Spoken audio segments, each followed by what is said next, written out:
The night Victoria Hayes was stood up at Harvest Table, the restaurant's ambient lighting did little to hide the frustration tightening her jaw. She checked her phone for the 20th time in 45 minutes.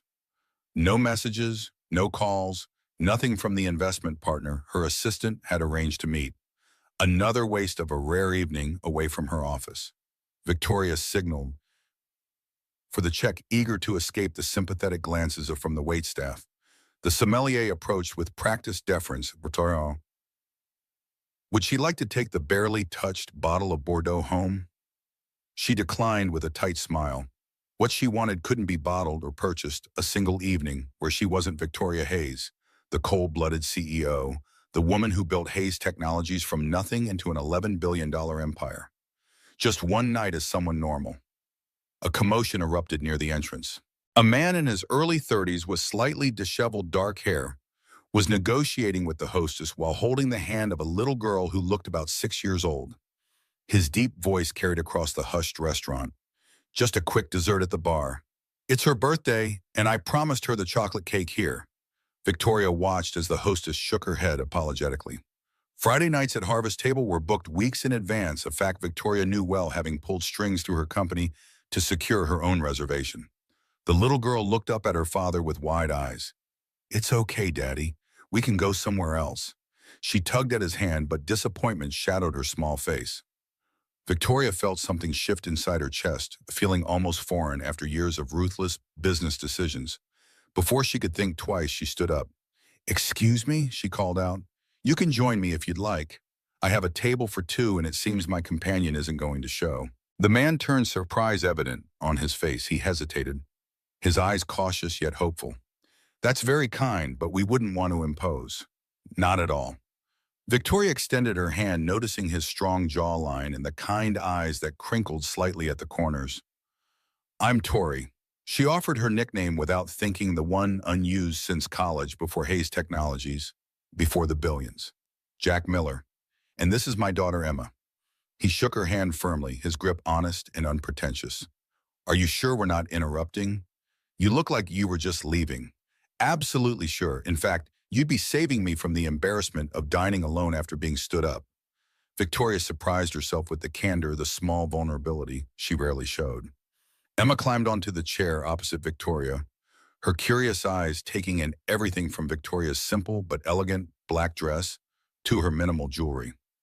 Someone was mean to you. That's not nice. Her indignation was sincere, her small brow furrowed in concern for a complete stranger. Victoria couldn't help but smile, a real smile that reached her eyes. No, it's not nice at all. But now I get to have dinner with you instead, and that seems like a much better evening.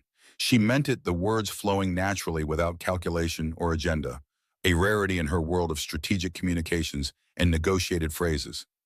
Jack sat down next to his daughter, his expression a mix of gratitude and lingering uncertainty. This is unexpected. I promised Emma chocolate cake because she got a gold star in school today. His pride in his daughter was evident, warming his voice. Well, that certainly deserves a celebration. Victoria caught the waiter's eye and gestured for menus. As they arrived, she noticed Jack's slight grimace when he glanced at the prices. Without missing a beat, she added, This is my treat. I insist as a thank you for saving me from a lonely dinner. We can't let you do that. Ooh. His refusal was immediate, a matter of principle rather than politeness.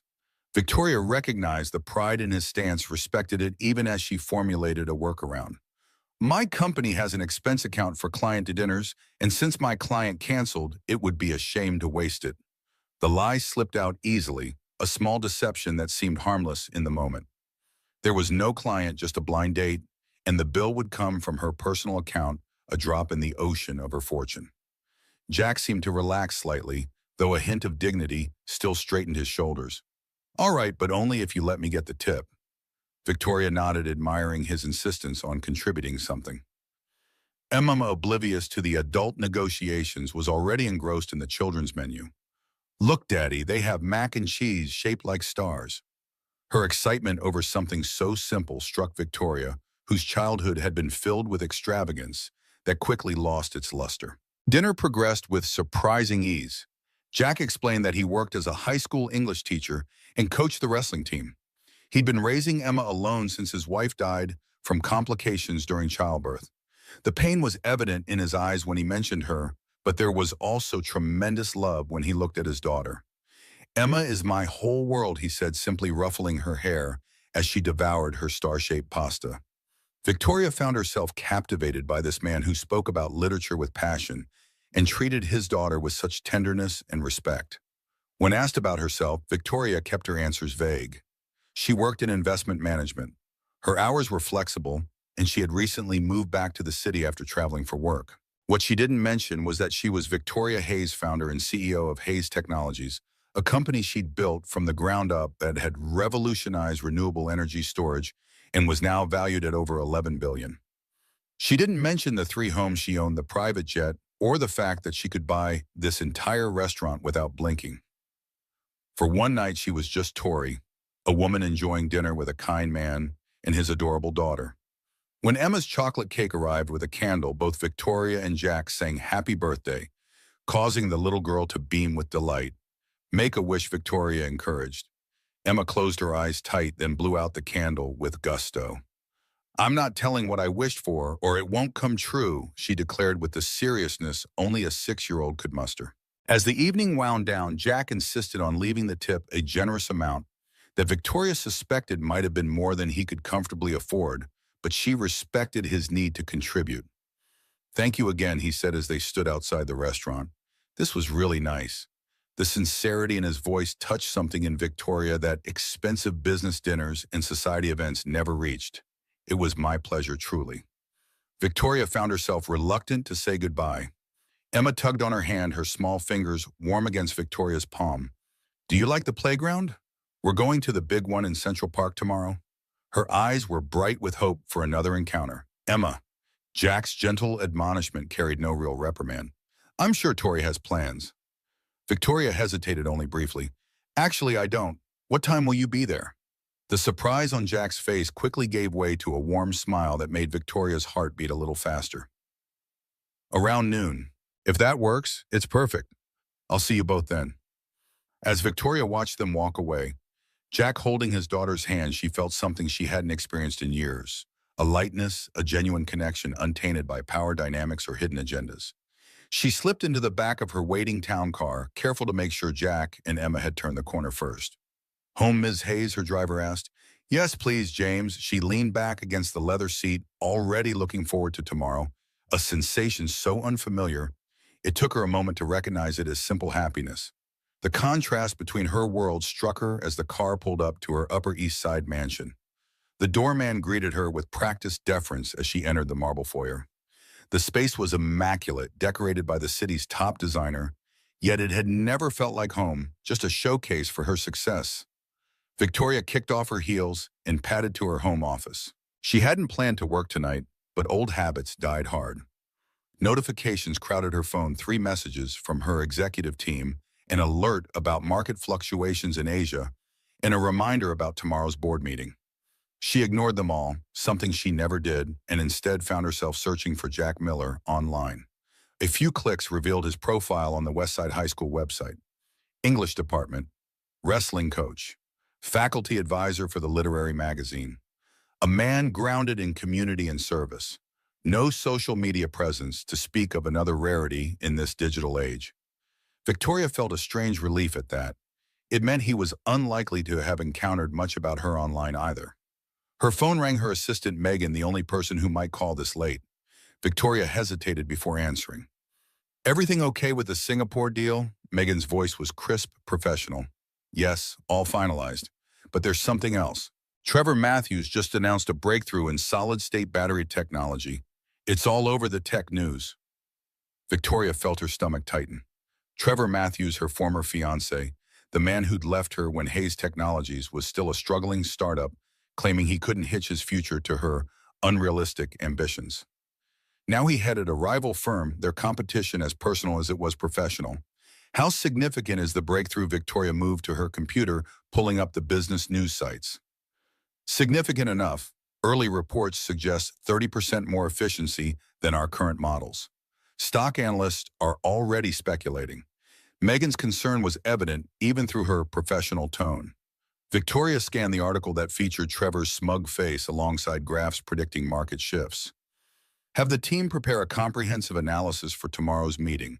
We'll need to accelerate the Jensen project. Her mind shifted into strategic mode, calculating moves and counter moves in the corporate chess game she'd mastered. Only after hanging up did Victoria realize how completely she'd switched from Tori back to Victoria Hayes, CEO. The warm glow from dinner faded as reality reasserted itself. What was she thinking arranging to meet Jack and Emma tomorrow? Their worlds couldn't be more different. She should cancel, make up an excuse, end this before it began. Yet when she picked up her phone, she found herself unable to craft the message. The memory of Emma's hopeful face and Jack's genuine smile stopped her fingers on the screen. One day out in the park wouldn't hurt anyone. She could be Tori for a few more hours before returning fully to Victoria's world of corporate warfare and billion-dollar decisions. The next morning, Victoria woke earlier than usual, her typical efficiency replaced with an unfamiliar nervousness as she considered what to wear to a playground. Her closet filled with power suits and designer dresses suddenly seemed inadequate for a casual day in the park. She finally settled on jeans, a simple blouse, and flats, items she kept for the rare weekend when she wasn't representing Hayes Technologies at some function. The outfit felt like a costume, a disguise to hide in plain sight. Victoria hesitated before her mirror, removing her signature watch and replacing it with a simple silver bracelet. The woman staring back at her looked softer, somehow younger than the steel-eyed CEO whose photo graced the cover of Business Weekly last month. She instructed her driver to drop her off 2 blocks from the playground entrance. As she approached, she spotted Jack and Emma immediately. Emma was attempting the monkey bars with Jack standing below, ready to catch her if she fell. "You're doing great, Soph. Just one more bar," he encouraged. Emma's face was a mask of determination as she reached for the final rung. When she made it, Jack scooped her up in a celebratory hug that made Victoria's heart swell with an emotion she couldn't quite name. Emma spotted her first wriggling out of her father's arms to race over. "You came, did you see me on the monkey bars? I did it all by myself." Her excitement was contagious, her small face flushed with pride. "I did see. That was amazing," Victoria said, genuinely impressed. Jack approached more slowly, a smile playing on his lips. "I wasn't sure you'd actually come." The slight surprise in his voice suggested he was accustomed to people breaking promises. "I said I would," Victoria replied simply, feeling an unexpected need to prove herself trustworthy to this man who expected so little. The afternoon unfolded in a series of simple pleasures that Victoria had all but forgotten existed. Pushing Emma on the swings, the little girl's delighted squeals each time she went higher. Watching her navigate the climbing structure, her small face serious with concentration. Sitting on a bench, talking with Jack, while Emma made friends with other children. "So what happened to your date last night?" Jack asked, eventually his tone casual, but his eyes attentive. Victoria shrugged. "It was a blind date arranged by my assistant. I guess he took one look through the window and decided to bail." The truth was easier than fabricating a story about a fictional client. Jack shook his head. His loss. Seriously. The sincerity in his voice made her cheeks warm in a way board meetings and investor confrontations never did. "What about you? Do you date much?" The question slipped out before she could consider its implications. Between teaching, coaching, and Emma, not really. He watched his daughter playing tag with a group of kids. "It's been just the two of us for so long. I'm not sure I remember how dating works." "You're doing fine so far," Victoria said, surprising herself with her boldness. Jack turned to look at her, a question in his eyes that made her heart beat faster. Before he could speak, Emma came running over, breathless and flushed. "I'm hungry. Can we get hot dogs?" The moment dissolved, but the current of possibility remained. They bought hot dogs from a vendor and sat on a park bench to eat. Victoria couldn't remember the last time she'd had a street hot dog, probably not since college before her company took off. It tasted better than any 5-star meal she'd had recently. As the afternoon wore on, Emma's energy began to wane. She curled up against Jack's side, her eyelids growing heavy. "I think someone's ready for a nap," Jack said softly, his arm protectively around his daughter. "We should probably head home." Disappointment settled in Victoria's chest, but she nodded. "Of course." But Jack hesitated, seeming to weigh something in his mind. "Maybe we could do this again." His eyes met hers. "Maybe without the playground next time. Just you and me." Victoria smiled, a flutter of anticipation in her stomach. "I'd like that." They exchanged phone numbers, and Jack programmed hers into his phone under simply Tori. No last name, no company affiliation, just Tori. It felt refreshing, like slipping out of too tight shoes after a long day. As Victoria watched them leave, Jack carrying a sleepy Emma, she felt torn between two worlds. The world she'd built with ruthless determination of board meetings and billion-dollar decisions, and this new possibility of simple joy found on a park bench with a man who knew nothing of her empire. Her phone buzzes. A text from Megan. Emergency board call in 30 minutes, re Matthew's announcement. Victoria sighed, reality intruding. She texted back a confirmation and hailed a cab. The driver recognized her immediately. Mrs. Hayes, an honor to have you in my cab. Should I take you to Hayes Tower? His eager deference was a sharp contrast to Jack's straightforward treatment. Yes, please. Victoria slipped her CEO mask back on her mind, already shifting to the coming confrontation with her board. They would be panicking about Trevor's announcement demanding immediate action. She would need to be the calm, strategic leader they expected.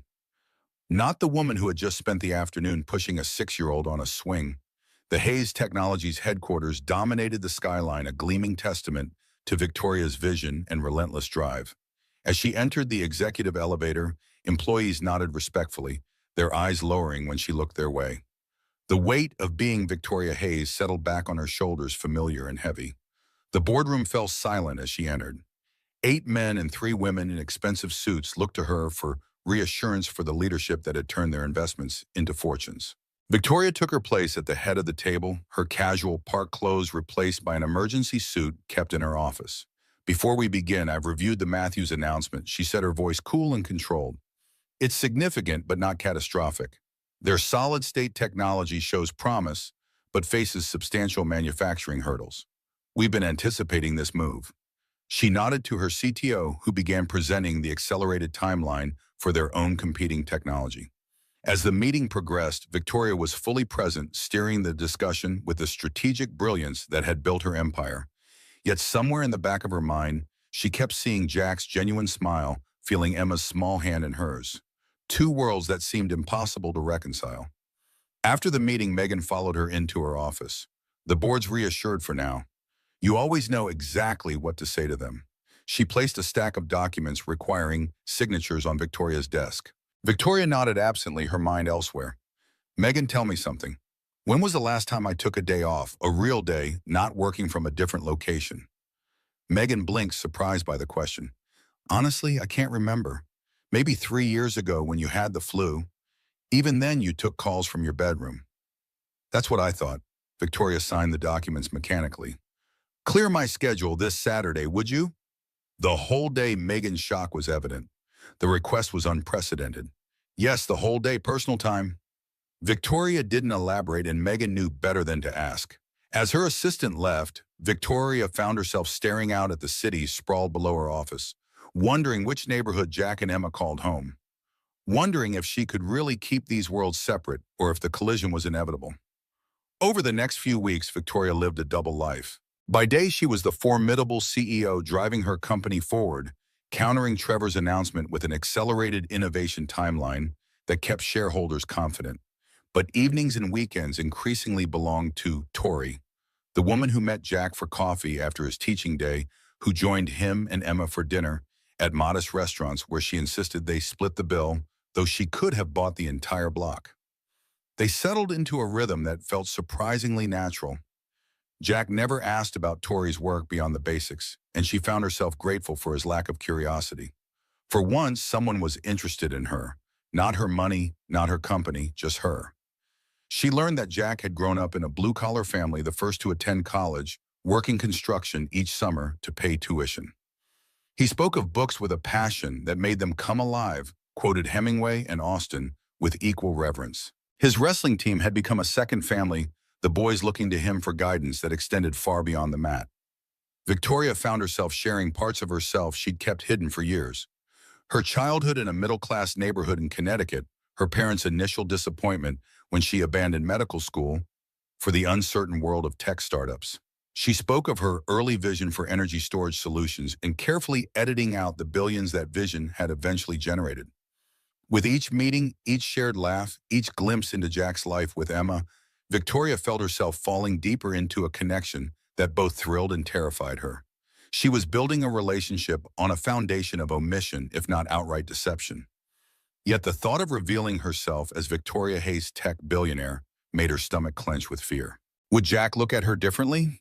Would the genuine man she was coming to care for deeply suddenly see her as a walking bank account rather than a woman? One evening after they had put Emma to bed, following a movie night at Jack's modest apartment in Brooklyn, they sat on his worn couch, glasses of wine in hand.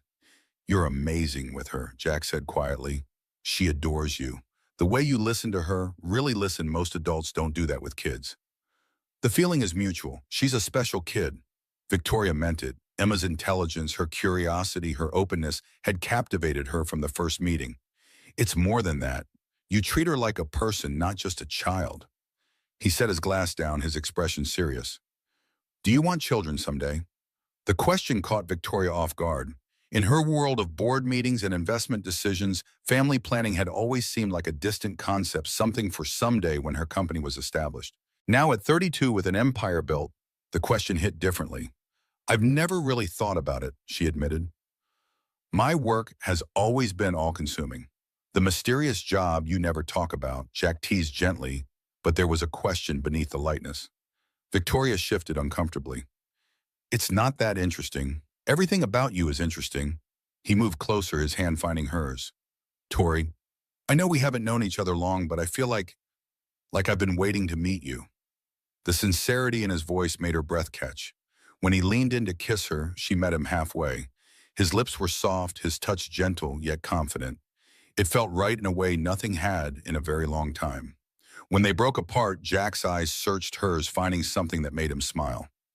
"I should probably tell you something," he said. Victoria tensed, preparing herself for whatever revelation might come. "I looked you up online," he admitted. "After our second date, I was curious." Her heart sank. "And what did you find?" "Nothing," he said, looking puzzled, which is strange in this day and age. "No social media, no LinkedIn, nothing. It's like you're a ghost." Relief washed over her. Her team was thorough in managing her digital footprint, keeping personal information scrubbed from public view. The Victoria Hayes who appeared in business publications and at industry events was carefully separated from her private life. "I'm not big on social media," she said simply. Jack laughed. "Clearly. It's refreshing, actually. Most people are living their lives online these days." He kissed her again, and Victoria let herself sink into the moment, pushing away the voice that reminded her she was building this relationship on a foundation of omission, if not outright deception. This happiness, this connection, it felt too precious to risk. As weeks turned into months, Victoria found herself increasingly divided between her worlds. The more time she spent with Jack and Emma, the more she questioned the life she'd built as Victoria Hayes. The relentless drive, the isolation at the top, the relationships based on what she could provide rather than who she was, all of it seemed hollow compared to evenings spent helping Emma with homework or discussing literature with Jack. Yet her company needed her more than ever. Trevor's announcement had indeed shifted market perceptions, and maintaining investor confidence required Victoria's full attention. She canceled meetings with Jack twice due to work emergencies, offering vague explanations that she could tell left him confused but too respectful to press. The situation came to a head during a weekend at the American Museum of Natural History with Jack and Emma. As they explored the dinosaur exhibits, Emma running ahead in excitement, Victoria spotted Charles Winthrop, one of her major investors, approaching with his family. Panic surged through her. Charles knew her well. There would be no avoiding recognition. "Jack, would you mind getting Emma some water? I think she's getting overheated," Victoria suggested quickly, her heart racing. Jack nodded and headed toward the drinking fountains, taking Emma's hand. The moment they were out of earshot, Victoria stepped directly into Charles's path. "Charles, what a surprise. Here with the grandkids." Her CEO voice was back, confident and commanding. Victoria Charles's eyebrows rose in surprise. "Yes, weekend grandpa duty. What brings you here?" "I didn't think museums were your scene unless they were naming a wing after you." He chuckled at his own joke. "Research, actually. Looking at some educational initiatives the company might support." She kept her body angled to block his view of Jack and Emma, who were now at the water fountain. "Always working, aren't you? That's why Hayes Technology stays on top." He glanced at his watch. "We should set up a lunch next week. I have some thoughts on the Matthews situation." Have your office call, Megan Victoria said smoothly, already edging away. Enjoy your weekend, Charles. She managed to guide Charles and his family toward a different exhibit before rejoining Jack and Emma, her heart still pounding. That was close. Too close. Who was that, Jack asked as they continued through the museum. You looked like you knew him. Victoria's mind raced for a plausible explanation. Just someone I know through work. Investment circles are surprisingly small in New York. The half-truth tasted bitter on her tongue. Jack nodded, accepting her explanation without question, his trust another weight on her conscience. As they finished their museum tour, Victoria found herself increasingly distracted, the close call highlighting the precariousness of her double life. How long could she maintain this deception? And what would happen when not if, but when the truth emerged? The answer came sooner than she expected. 3 days later, Victoria was having breakfast with Jack and Emma on a rare weekday morning. She'd cleared her calendar for Emma's school science fair that afternoon when her secure phone buzzed with the emergency code. I'm sorry I have to take this, she said, stepping away from the table. Her CFO's voice was tight with stress. Victoria, the Singapore markets are in free fall. Our Asia division needs direction immediately.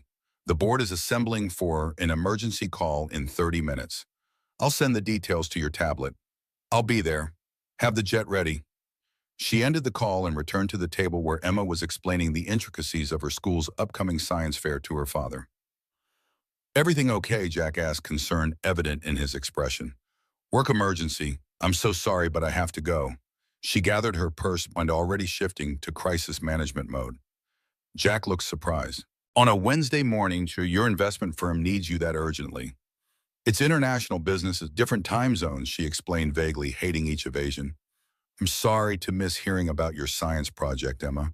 She kissed the top of Emma's head, the child's disappointment evident in her downturned mouth. Will you tell me all about it when I get back? When will that be? Jack asked as he walked Victoria to the door. His confusion was understandable. What kind of mid-level investment manager gets emergency calls requiring immediate attention?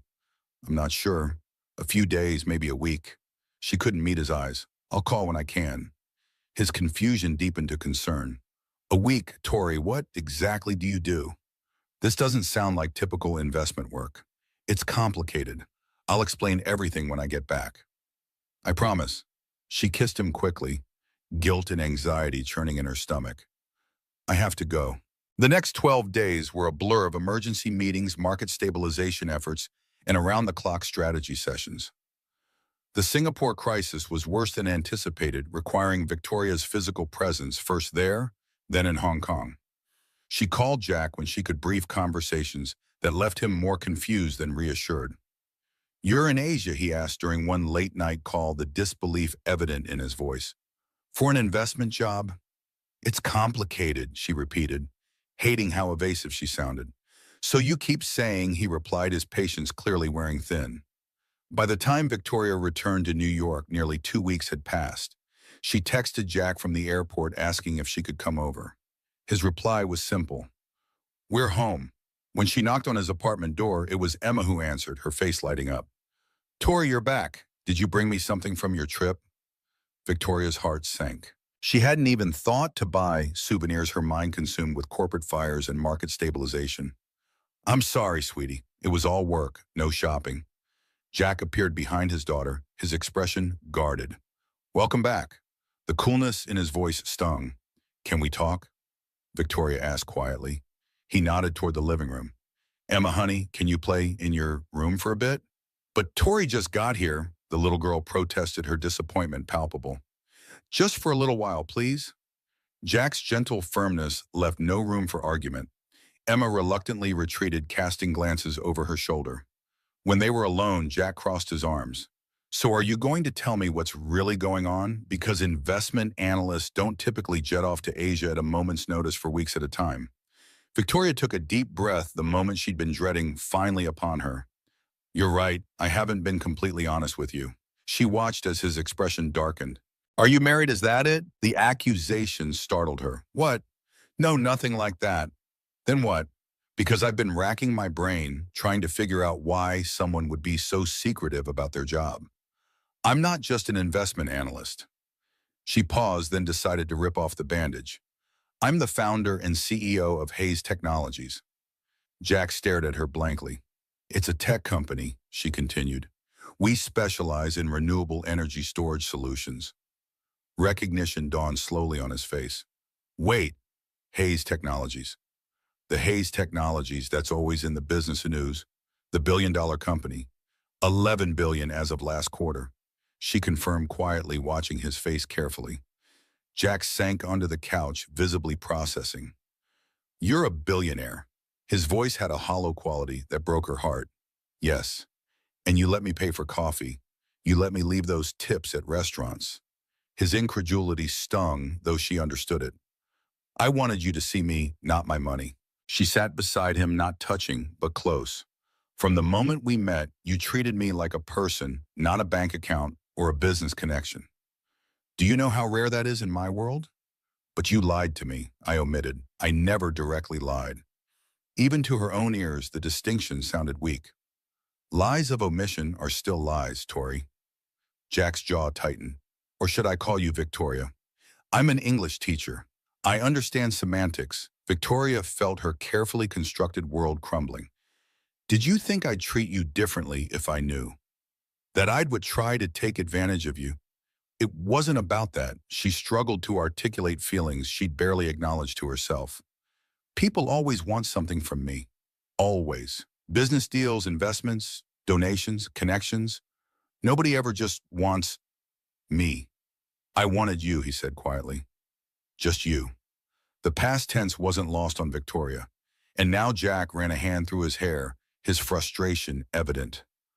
I don't know. I feel like I don't even know who you are. I'm the same person who pushed Emma on the swings, who discussed Hemingway with you for hours, who kissed you on this couch. She reached for his hand. The money doesn't change who I am, but it changes things between us. He pulled his hand away. You live in a world I can't even imagine.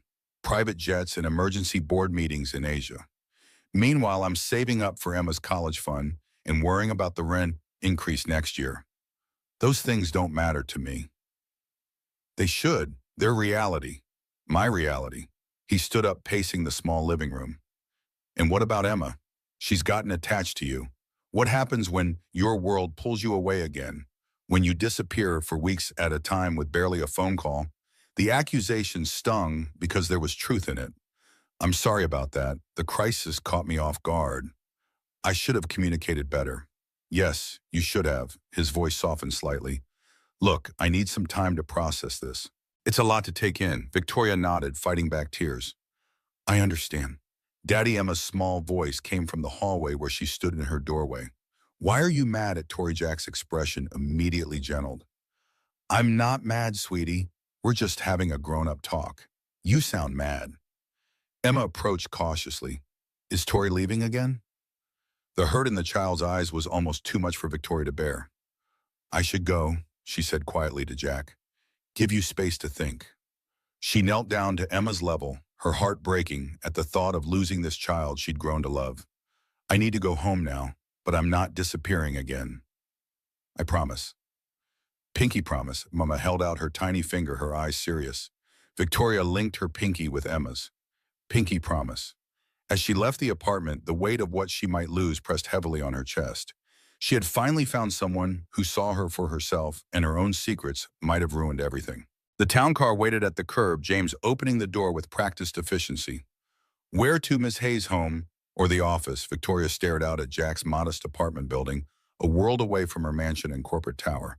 Home, please, James, just home. As the car pulled away, Victoria felt tears sliding down her cheeks, the first she'd allowed herself in years. She had built an empire, revolutionized an industry, amassed a fortune most could only dream of.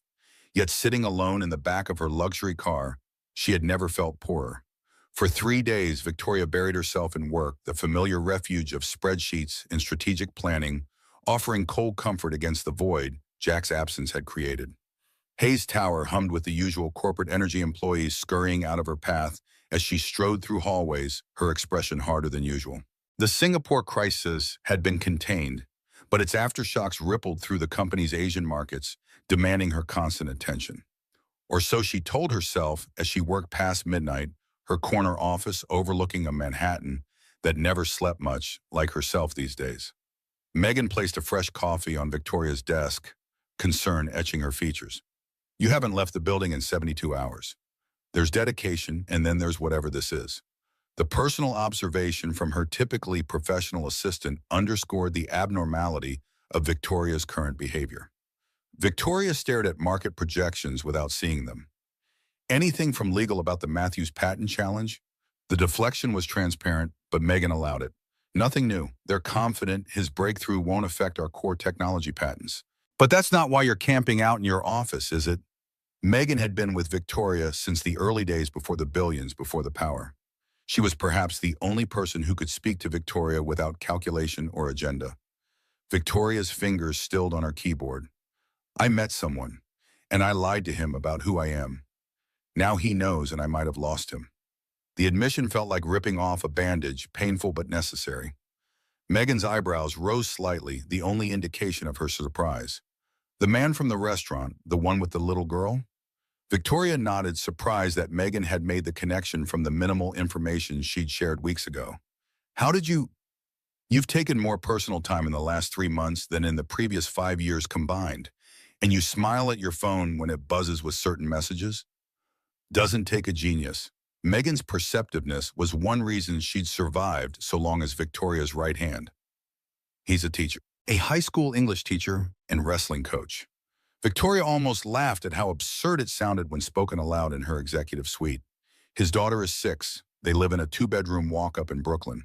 When I'm with them, I'm just a person, not Victoria Hayes, CEO of an $11 billion company.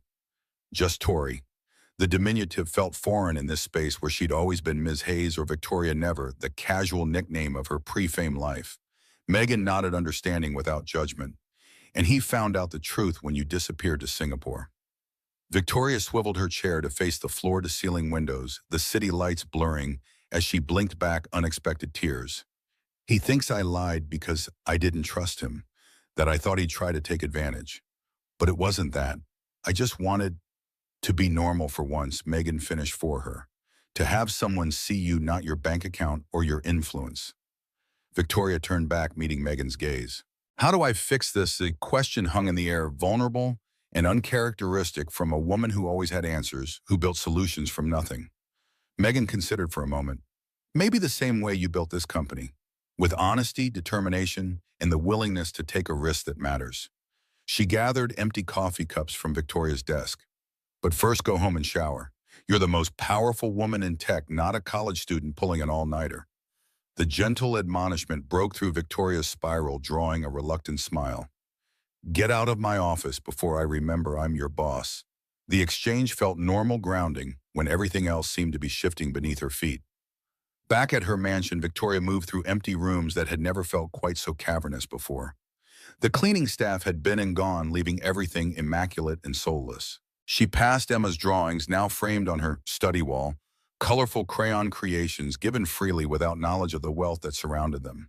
The simple art held more value to Victoria than the original Rothko hanging in her dining room. She picked up her phone, composing and deleting messages to Jack. Every attempt sounded hollow or desperate. How could she compress the complexity of her deception, her fears, her hopes into a text message? She needed to see him to explain face to face. But he'd asked for space, and she owed him at least that much respect. Sleep eluded her as it had since leaving Jack's apartment. Victoria found herself in her home theater at 3 a.m., scrolling through news feeds rather than watching any of the thousands of films at her disposal. A headline caught her eye, sending ice through her veins. Tech Titan's secret romance, Hayes Technologies CEO spotted with unknown man and child. The article was buried in the gossip section of a minor tech blog, but it existed. Someone had noticed. Someone had photographed them at the museum that day. The image was grainy, taken from a distance, Victoria kneeling next to Emma at the dinosaur exhibit, Jack standing protectively nearby. Their faces were unclear, but Victoria recognized the moment immediately. She called Megan despite the hour. Kill this, now, all copies, all servers. Her voice was pure CEO commanding and brooking no argument. Already on it. Our media team flagged it an hour ago, but Victoria, there might be others. The photographer could have more images. We should prepare a statement just in case. Megan's efficiency was admirable, even awakened in the dead of night. No statements, no acknowledgement. This disappears completely. Victoria ended the call, her mind racing.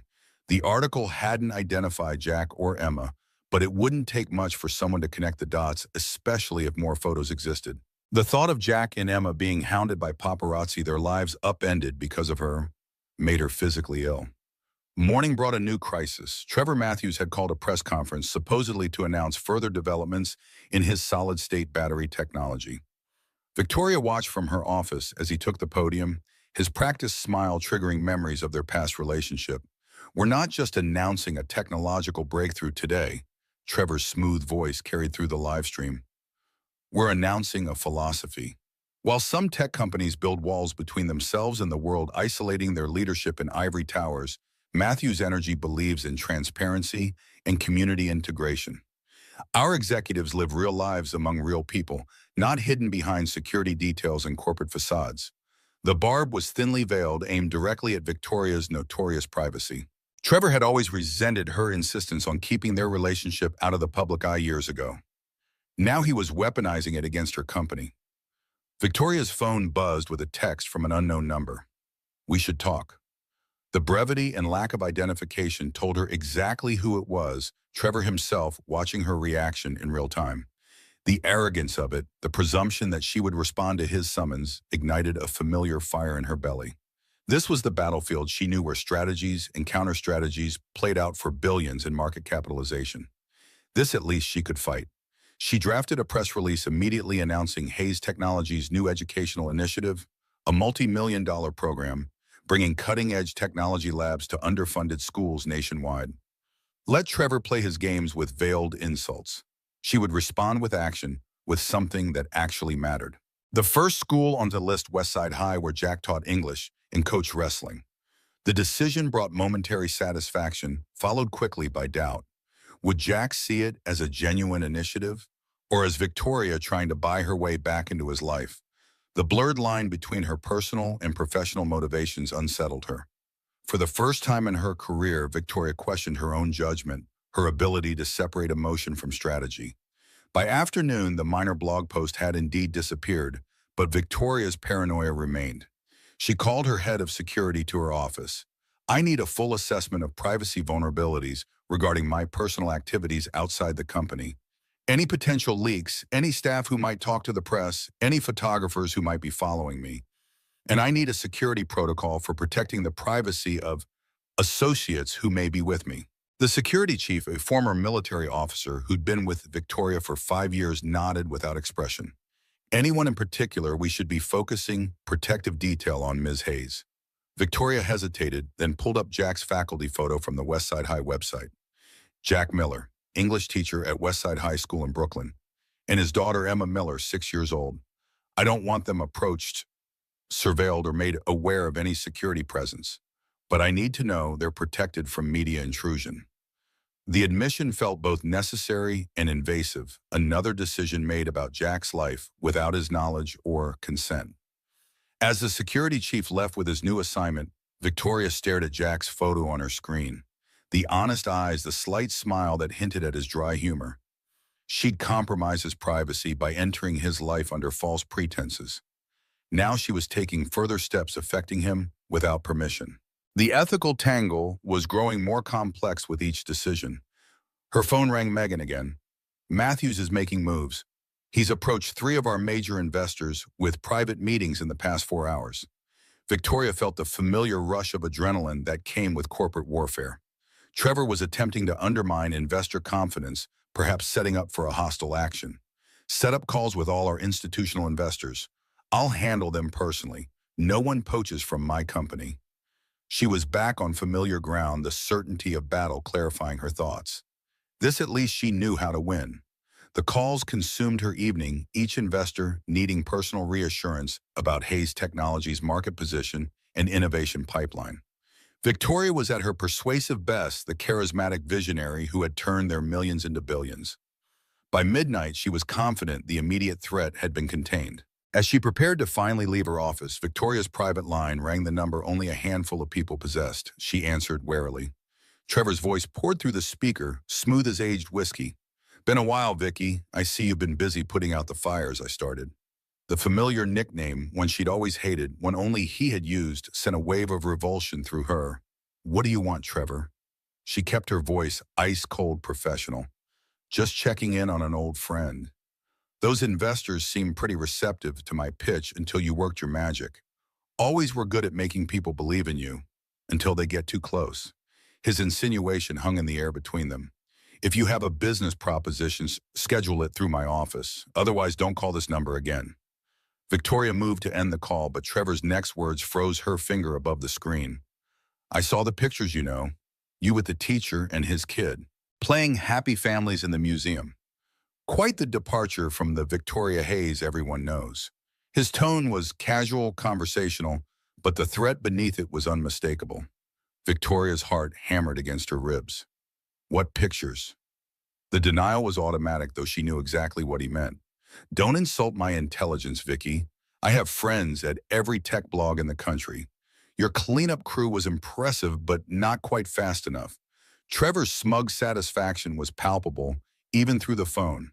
I'm curious, does he know who you really are? Or are you playing dress-up, slumming it with the common folk? The surge of protective rage that rose in Victoria surprised her with its intensity. Stay away from them, Trevor. This is between you and me.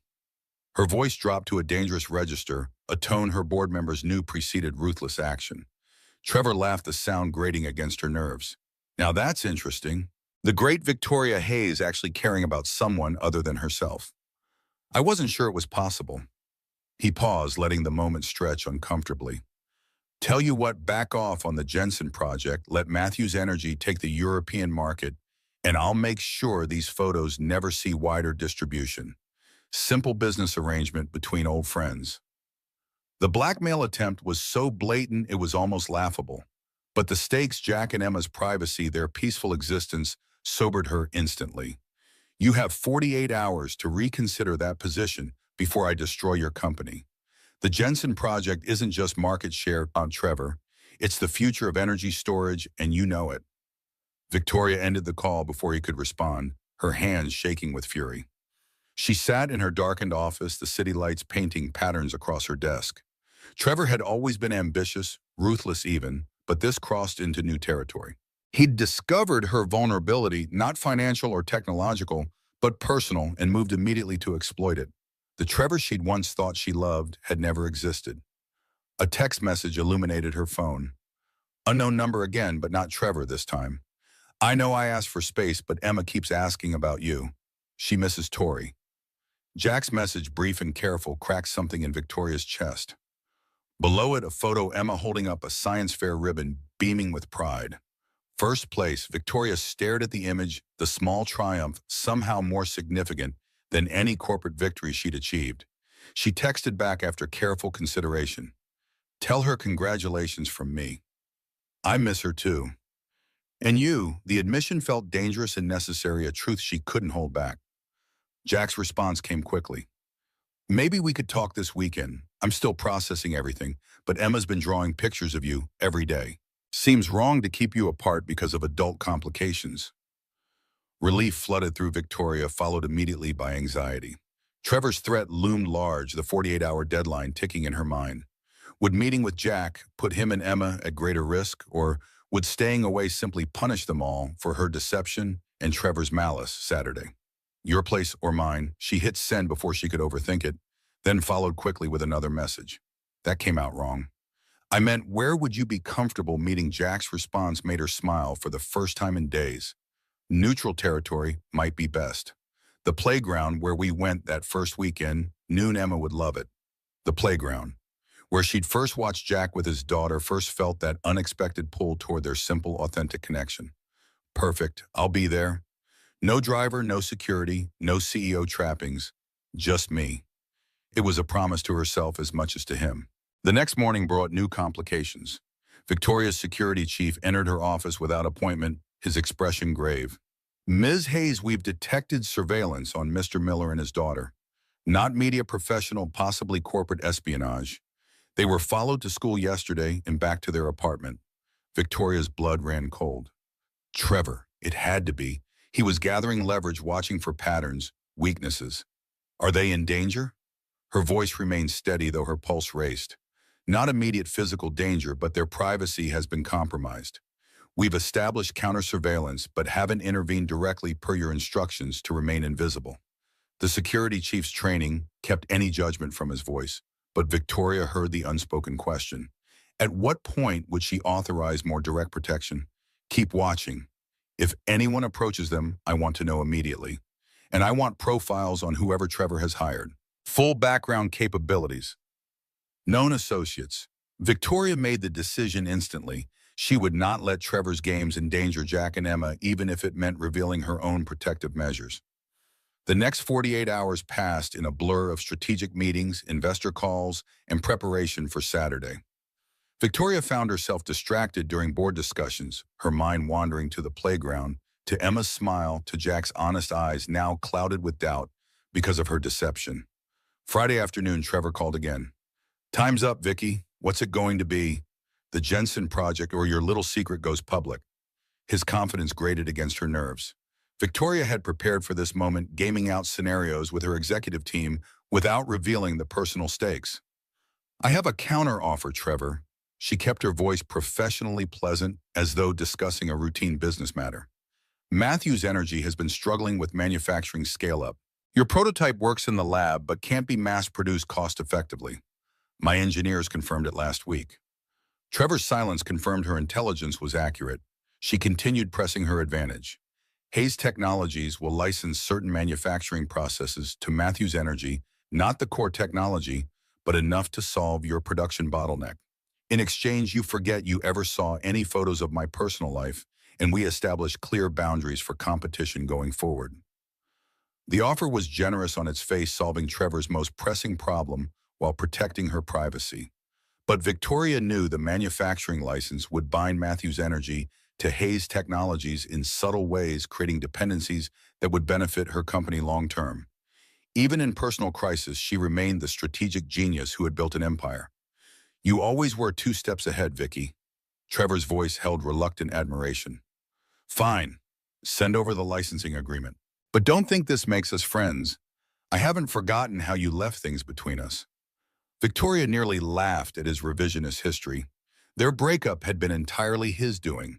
His inability to believe in her vision, his resentment of her growing success. But correcting him served no purpose now.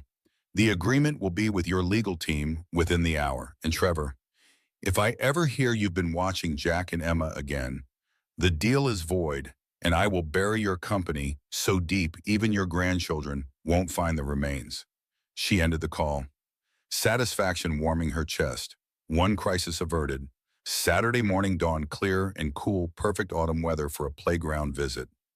Victoria dressed with uncharacteristic indecision, trying on and discarding outfits that felt too corporate, too casual, too calculated. She finally settled on jeans, a simple sweater, and flats similar to what she'd worn that first day with Jack and Emma when she'd been Tory without complications.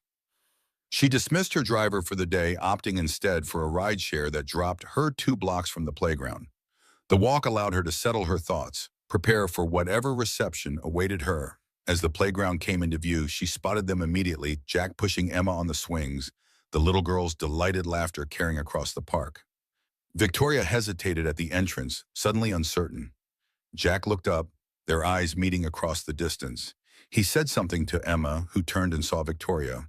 The child's face lit up with pure joy as she jumped from the swing midair, racing across the playground with abandon. Tori. Emma crashed into Victoria's legs, wrapping her arms around them with complete trust and affection. You came back. I knew you would. Daddy said you might be too busy with your important job, but I told him you promised, and you don't break promises. The unconditional welcome broke something open in Victoria's chest. She knelt to Emma's level, enveloping the small body in a genuine hug. I missed you so much. And look at you, a first-place scientist. I'm so proud of you. The words came easily, honestly, unplanned, and unscripted. Jack approached more slowly, his expression guarded but not hostile. His hands were shoved deep in his pockets, a physical manifestation of his emotional reservation. Hey. He stopped a few feet away, maintaining a careful distance that hadn't existed between them before. Hey, yourself. Victoria straightened Emma, still clinging to her hand. Thank you for suggesting this, for letting me see her. The gratitude was sincere, the acknowledgement that he controlled access to his daughter appropriate. Jack nodded slightly. She talks about you constantly, draws pictures of the three of us. He glanced at Emma, who was now tugging Victoria toward the climbing structure. I told her you had a different name than we thought, that you run a big company. She asked if that meant you could buy the whole playground. Kids have interesting priorities. The observation broke some of the tension, drawing a small smile from Victoria. What did you tell her? She allowed Emma to pull her along, Jack falling into step beside them. That having money doesn't change who someone is inside. That we like people for their hearts, not their bank accounts. His eyes met hers briefly. I'm still figuring out if I believe that myself. The honesty was refreshing, painful as it was. Victoria watched Emma scramble up the climbing structure, her small face determined.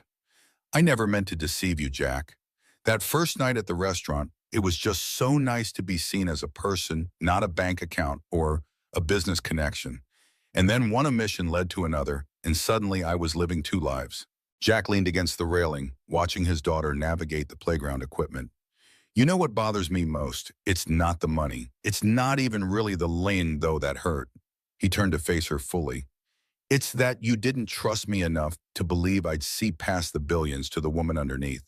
You made that choice for me, decided what I could and couldn't handle. The observation struck Victoria with its accuracy. In protecting herself from potential rejection, she'd robbed Jack of agency, of the opportunity to know her fully and make his own informed decision. I was afraid. The admission cost her vulnerability, never coming easily. Not of you wanting my money, but of you not wanting me, once you knew what comes with it, the public scrutiny, the corporate politics, the constant demands. My world has destroyed every relationship I've ever had. Jack considered this, his eyes thoughtful. So instead, you destroyed it yourself before I got the chance. There was no accusation in his tone, just a quiet understanding that made Victoria's chest ache. When you put it that way, I sound like a coward. She attempted a smile that didn't quite reach her eyes. Maybe I am in this one area. I can face down hostile takeovers and market crashes without blinking. But the thought of losing you and Emma, she trailed off, the vulnerability too raw to fully articulate. Emma called from the top of the climbing structure. Daddy Tori, look how high I am. Both adults instinctively looked up, their faces mirroring concern and pride at her achievement. Be careful, sweetheart. Jack's focus shifted entirely to his daughter, the parent in him momentarily overriding all other concerns. As Emma began her careful descent, he spoke without looking at Victoria. I'm not saying I have answers here. Your world and mine are so different, I'm not sure how they could ever fit together. But Emma needs stability, consistency. She's already lost one mother figure. The implication was clear: if Victoria remained in their lives, it couldn't be halfway. She couldn't disappear for weeks on corporate emergencies, couldn't prioritize Hayes Technologies over Emma's need for dependable adults. The challenge hung between them as Emma reached the bottom of the structure and ran back to them, breathless with accomplishment. Did you see me? I went all the way to the top. Emma's face was flushed with pride, her small hand slipping naturally into Victoria's, as though the past 2 weeks of separation had never happened. Victoria squeezed the tiny fingers gently. I saw you. You were so brave. The simple praise lit up Emma's expression, reinforcing for Victoria just how powerful her presence in the child's life had become, and how careful she needed to be with that influence. They spent the next hour moving through the playground's attractions, a strange family unit bound by tentative reconciliation and a child's unquestioning acceptance. Victoria pushed Emma on the swings. Jack spotted her on the monkey bars, both adults naturally coordinating their efforts without discussing it. To outside observers, they might have appeared to be any normal family enjoying a weekend outing. As Emma ran off to join a group of children building a leaf pile, Jack and Victoria settled on a bench, watching her from a distance. She seems happy, Victoria observed the simple statement, laden with unspoken questions about their future. Jack nodded, his eyes on his daughter. She is. Kids are resilient, but they also notice everything. He turned slightly toward Victoria. Last night she asked me if you were going to be her new mommy. No pressure or anything. His attempt at humor barely masked the seriousness of the situation. Victoria's breath caught. What did you tell her? The question felt monumental, as though Jack's answer to his daughter might determine the course of all their lives. I told her that you and I are still getting to know each other and that being someone's mommy is a very special job that people need to be ready for. His eyes met hers directly. Then she asked if you have enough money to buy us a house with a backyard for a dog, and I realized I'm raising a tiny gold digger. The joke broke the tension, drawing a genuine laugh from Victoria. Smart kid, knows how to negotiate. Victoria's smile faded into seriousness. Jack, I need you to know something. Since our conversation at your apartment, I've been rethinking a lot of things. How I run my company, how I balance my life, what really matters. Her hands twisted in her lap, uncharacteristically fidgety. Hayes Technologies has consumed me for so long, I'm not sure I know how to be anything else. But being with you and Emma, it's the first time in years I've felt like a complete person, not just a CEO. Jack was quiet for a long moment, processing her words. Victoria Hayes, tech billionaire, taking life lessons from a high school teacher and a 6-year-old. His tone was light, but his eyes were serious. That's a pretty big shift. Are you sure it's real, not just the excitement of something new and different? The question was fair, even necessary. Victoria considered it honestly before answering. When I was in Singapore dealing with market crashes and emergency board meetings, all I could think about was getting back to you and Emma. Not because it was an escape, but because it felt more real than anything else in my life. That terrified me. Still does, if I'm being honest. Jack watched Emma playing with the other children, her laughter carrying across the playground. I wish I could tell you I have all this figured out. That I know how to reconcile Victoria Hayes, billionaire CEO, with Tori, the woman who reads bedtime stories to my daughter with all the right voices. He ran a hand through his hair, a gesture Victoria had come to recognize as a sign of his inner conflict. But I don't. I just know Emma lights up when she sees you, and despite everything, so do I. The admission, simple and unadorned, pierced through Victoria's carefully constructed defenses. Before she could respond, her phone buzzed with an urgent message. She glanced at it automatically, then stiffened. Trevor had broken their agreement, authorizing the release of the museum photos to a major tech blog. The headline was already spreading across social media: Hayes Technologies CEO's secret life with Brooklyn teacher and child. Jack noticed her expression immediately. What is it? His concern was genuine, a reminder of how naturally attentive he was to others' emotional states. Victoria showed him the screen, watching his face pale as he read the headline. I'm so sorry, Jack. I thought I had this contained. This is Trevor Matthews, my ex from years ago now. A competitor. He's been watching us, gathering information. She explained briefly about the blackmail attempt, the licensing agreement, Trevor's apparent decision to break their deal anyway. Jack's expression hardened as he processed this invasion of his and Emma's privacy. So now what? We're news gossip for the tech world. His protective instinct was palpable, his eyes immediately seeking Emma among the playing children. Victoria's strategic mind was already several steps ahead, planning damage control. My PR team will issue a statement acknowledging that I'm dating someone not in the tech sector, emphasizing that our privacy should be respected. No names, no details. The school will need security for a few days. Paparazzi might show up looking for you and Emma. Her corporate response was automatic, efficient, and entirely wrong for the moment as she realized from Jack's darkening expression. Is that how you handle everything, with PR teams and security detail? His voice was quiet but tense. This isn't a corporate crisis, Victoria. This is our lives, my daughter's life. The use of her full name rather than Tori wasn't lost on Victoria. She'd slipped back into CEO mode at the first sign of trouble, confirming Jack's worst fears about their different worlds. You're right, I'm sorry. She forced herself to slow down, to think like Jack's partner rather than Hayes Technologies' leader. What do you want to do? This affects you and Emma more than me. I'm used to public scrutiny. Jack stood, his posture rigid with stress. I need to get Emma home, away from here, before any reporters show up. His protective instinct overrode all other considerations. As for what happens next, I honestly don't know. This is exactly what I was afraid of when I found out who you really are. Our worlds colliding, hurting the people I care about. Victoria felt the distance between them expanding again, all the progress of their playground reunion threatened by Trevor's vindictive action. Let me come with you. We can talk about this, figure it out together.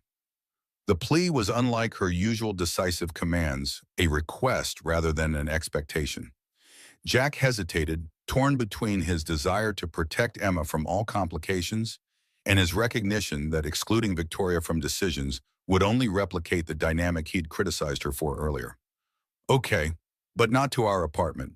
Too obvious if someone's looking. He thought for a moment. The school? My classroom? I have keys and no one would expect us there on a weekend.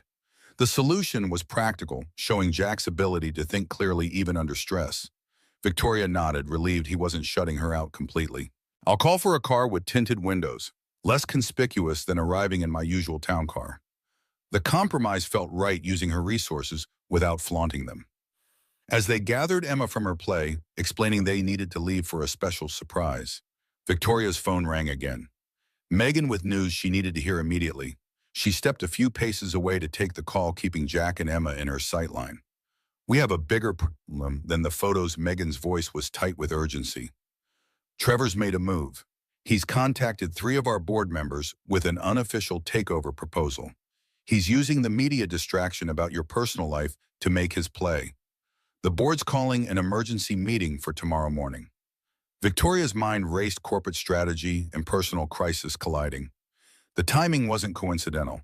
Trevor had orchestrated this attack precisely when she was most vulnerable, most distracted by personal matters. He'd always been ruthlessly opportunistic, using any advantage without moral qualms. Assemble the executive team. I need defensive scenarios prepared before that board meeting. And Megan, make sure our counterintelligence unit is activated.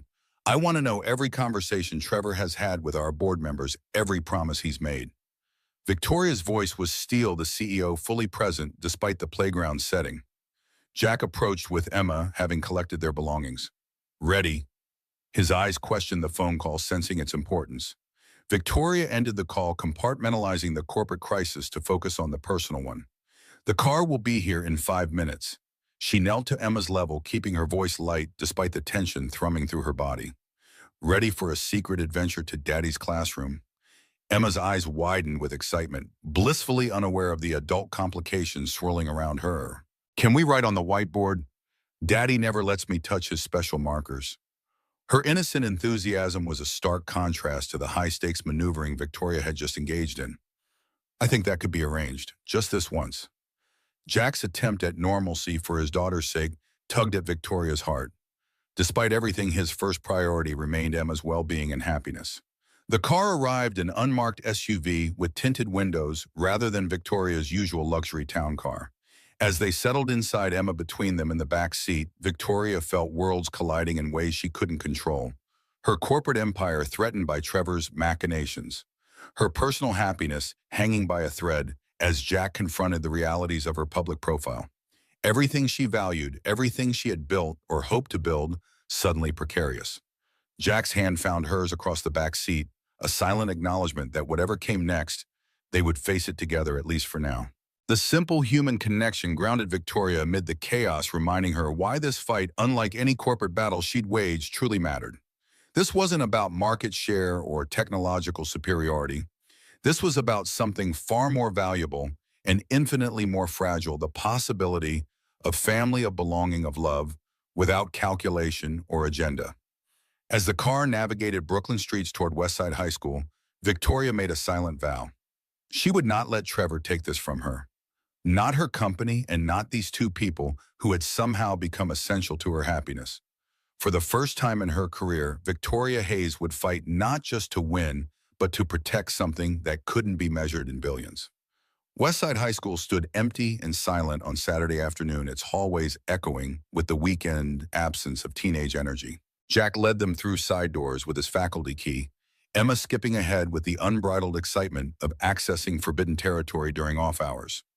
The classroom revealed Jack's professional world walls, adorned with literary quotes, student essays, displayed with pride, a wrestling tournament bracket penciled on one corner of the whiteboard. Victoria absorbed these details hungrily, connecting them to the man she'd come to care for.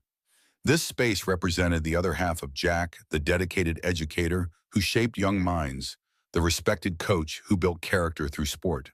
His territory, his domain of expertise, far from the gleaming corporate towers where she reigned. Emma made a beeline for the whiteboard, eyeing the colored markers with covetous enthusiasm. Can I draw now, Daddy? Please, her innocent obliviousness to the adult tension provided momentary relief from the pressure building around them. Jack found a clean section of the board. Just here, okay? These notes are from Monday's class. His gentle boundaries with his daughter spoke volumes about his parenting style, firm, but kind, structured, yet allowing for joy.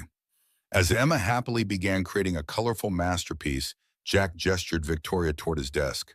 Might as well be comfortable. This could take a while. The deliberate casualness of his tone barely masked the gravity of their situation. Victoria perched on the edge of his desk, taking in the organized chaos of an English teacher's workspace dog-eared novels, essays awaiting grades, a coffee mug proclaiming, "To be or not to be," with Shakespeare's silhouette. Her phone buzzed continuously with crisis alerts, each one demanding immediate attention. She silenced it without looking a decision that would have been unthinkable weeks ago.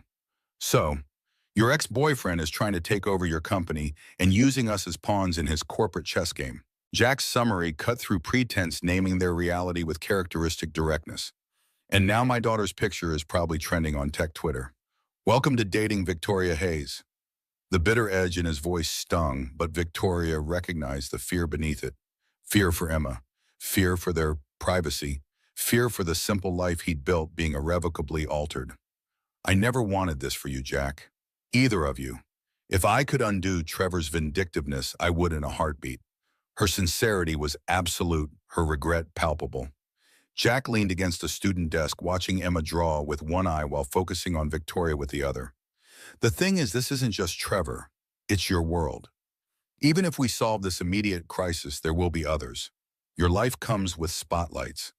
Mine needs shadows for Emma to grow up normal. He ran his hand through his hair, the familiar gesture of frustration and concern. I don't know how to reconcile those realities. Victoria felt the weight of his words, their painful truth. You're right. My world comes with complications I can't eliminate. Being with me means some level of public interest, security concerns, wealth disparities. All I can promise is that I'll do everything in my power to shield you both, to create as much normalcy as possible. Her voice softened vulnerability, replacing her usual corporate confidence. But I can't promise perfect privacy or a completely ordinary life. Not if I'm in it. The stark honesty hung between them as Emma approached, proudly displaying marker-stained hands. Look, I drew us at the playground. Her artistic rendering showed three stack figures holding hands beneath a yellow sun, simple, pure, idealized. The adult's eyes met over her head, the child's innocent depiction of their relationship highlighting everything at stake. Emma's face suddenly scrunched in confusion as she studied Victoria more closely. Are you sad? You look like my friend Zoe when her bunny died. The perceptiveness of children, their ability to see through adult facades to emotional truths, never ceased to amaze Victoria. I'm just worried about some grown-up problems, sweetheart. Victoria kept her tone gentle, unwilling to burden Emma with adult complexities. But seeing your beautiful picture makes me feel much better. Emma considered this explanation, then nodded with the gravity of a child accepting partial truths. Daddy says art helps with feelings. That's why he reads poems when he's sad about Mommy. Her casual reference to Jack's grief, so naturally integrated into her understanding of her father, caught Victoria off guard. Jack cleared his throat, clearly uncomfortable with this glimpse into his private coping mechanisms. Emma, why don't you draw another picture? This time maybe of your science fair project. He redirected his daughter with practiced ease, though his eyes remained troubled when they returned to Victoria. Once Emma was again absorbed in her artistic endeavors, Jack lowered his voice. Look, I need to know something. His intensity demanded Victoria's full attention. Is this us worth fighting for to you? Not just a novelty break from boardrooms in billion-dollar deals. Because Emma's already attached, and I can't let her heart get broken if this is just an exciting detour for you. The question cut to the core of Victoria's intentions, her commitment, her understanding of what building a life with Jack and Emma would truly require. She'd faced hostile takeovers and market crashes with unflinching determination, but this question demanded a different kind of courage, emotional honesty, without strategic calculation. When I'm with you and Emma, I feel like myself for the first time in years. Not Victoria Hayes, CEO, but just me. The person I might have been if success hadn't required becoming someone harder, colder, more isolated. Her hands gripped the edge of the desk, anchoring herself. This isn't a novelty, Jack. It's a revelation. And yes, it's absolutely worth fighting for, even if that fight looks different from any corporate battle I've waged before. Jack studied her face, searching for any hint of performance or calculation. Finding none, some of the tension left his shoulders. Okay then, if we're going to do this, really do this, we need a plan. Not just for the immediate crisis, but for the long term. How we handle the press, how we protect Emma, how we navigate the billion-dollar elephant in the room. The shift was subtle but significant, from you to we, from individual crisis management to collaborative problem solving. Victoria felt something loosen in her chest, hope threading through the anxiety of the past hours. My company's PR team will want to issue sanitized statements, control the narrative. But this isn't just my story to manage. What do you want, Jack? What would make you and Emma feel secure? Jack's surprise at being consulted was evident, another reminder of how differently their worlds operated. I want Emma's face kept completely out of the media. I want her school left alone. I want her to have as normal a childhood as possible, regardless of who her father is dating. His protective priorities were clear and non-negotiable. And I want the truth told, not some manufactured narrative. If we're going to be under scrutiny, at least let it be for something real. The authenticity of his request resonated with something long buried in Victoria, a weariness with carefully crafted public personas, with strategic omissions and calculated revelations. The corporate playbook suddenly seemed hollow compared to Jack's straightforward integrity. I can work with that. Victoria felt strategic paths forming in her mind, not for market domination, but for protecting what mattered most. No pose photos, no exclusive interviews. A simple statement acknowledging we're in a relationship, requesting privacy, especially regarding Emma. An enhanced security for the school and your apartment building, discreet but effective. Jack nodded slowly, processing the necessary adjustments to their lives. And what about Trevor, your company? That emergency board meeting tomorrow? His awareness of her professional challenges touched Victoria. He was equally concerned about her world as she was about his. Victoria's phone vibrated again, the screen lighting up with Megan's name. The corporate crisis wouldn't wait, regardless of her personal revelations. I need to take this. She answered, professional mode engaging automatically. What's the latest, Megan? The news poured through the speaker. Trevor had secured tentative support from 2 board members, using Victoria's personal distractions as evidence she was losing focus on the company. The stock had dipped 3 points in after-hours trading following the photo leak. Institutional investors were calling, demanding reassurance. Victoria listened, calculating moves and counter-moves with practiced efficiency. Have legal prepared documentation of Trevor's blackmail attempt. We'll demonstrate this as personal vindictiveness, not legitimate business strategy, and schedule one-on-ones with each board member before tomorrow's meeting. I'll handle them personally. The decisive CEO was fully present, even as her eyes remained on Jack and Emma. Ending the call, she found Jack watching her with a new expression, not judgment or disapproval, but curiosity and perhaps a hint of admiration. So that's Victoria Hayes in action. The difference was illuminating. His observation held no criticism, merely acknowledgement of the duality she navigated. Not so different from watching you coach, I imagine. Different arena, same leadership principles. Victoria's comparison sought common ground between their disparate worlds. I need to handle this crisis, Jack. Trevor's using my relationship with you as leverage to attack my company, and I won't let him hurt either the people or the organization I care about. Jack considered this, his English teacher's mind drawing literary parallels. The personal and political intertwined as always. His smile held unexpected warmth. So what's the plan, CEO Hayes?